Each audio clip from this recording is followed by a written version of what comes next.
Just like our parents tell us to not talk to strangers online, we should take information from the internet with a grain of salt, at least if our sources do not have credentials or don't seem reliable. A lot of misinformation we come across these days is from the internet and social media, since many people in this day of age spend at least a couple minutes online.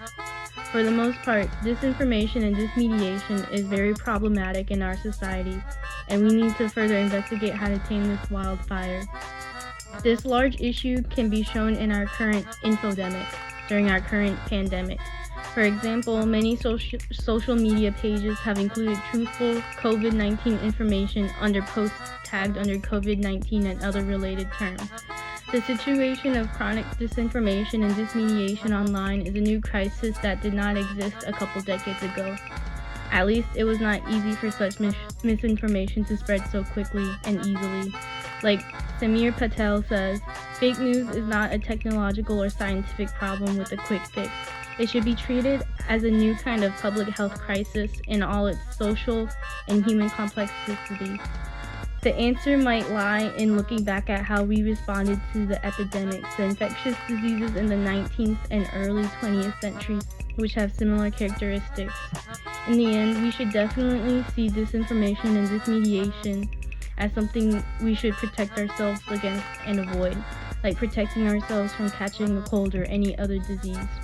We need precautions, the knowledge on how to protect ourselves, and we need to be aware if we are being exposed to misinformation or not. According to Jeff Hancock, lying is very pervasive. It's this pervasiveness combined with the centrality to what it means to be a human. The fact that we can tell the truth or make something up that has fascinated people throughout history. Basically, lying is inevitable. It's simply just what humans do.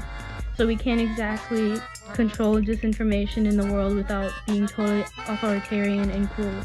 The least we can do for the benefit of individuals and communities is to be aware, knowledgeable, and take precautions against information we can encounter online.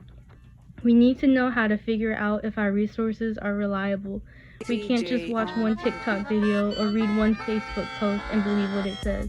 Instead, if we want to believe this information, we should further investigate it through our vast ocean of information online.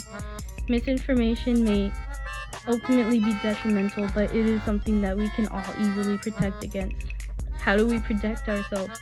We need to be aware of signs of misinformation. For example, if someone is speaking mostly about what they think and doesn't have any sources or credentials, we need to, for the most part, be skeptic of what they're saying. We need to wash our hands by researching what is correct through sources with credentials. We also need to help others and bring awareness of this issue. We need to teach people and help people to understand that we cannot rely on one single Facebook post for information, for example. Actions like these will ultimately protect us from the detriments that inescapable misinformation gives us online.